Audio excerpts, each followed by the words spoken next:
Sir, kanimo ni siya ang property 2. So, kung naka-notice ka kana mao na ang mga koral. Mao ni siya ang koral padung anak ngadto. Unya naay balay dito dapit. Kato apil pa to hangtod na asay bamboo kana bamboo na di ana. Mao ni ang flat ang nakanindot kay gawas ngadto nanay creek. Ma'am no? Mo creek ana ngadto unya ang katong karsada dito nga mong nagian ibalhin din hiso magtuyok ang yaha nga murag karsada rasyag sa CKL unya pila to ka hectares ma'am? 3.3 narti taxtik man.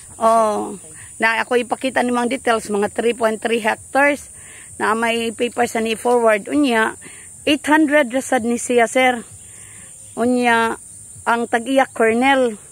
So unsa to ma'am ang papers? Ang papers ug ang tax deck kay coincide ra.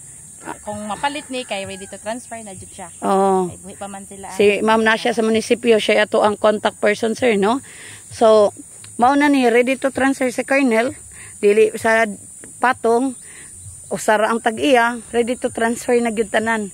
Mao ni iyahang property. Hangtod bisad ang katong mga tapad-tapad gani di ay sir.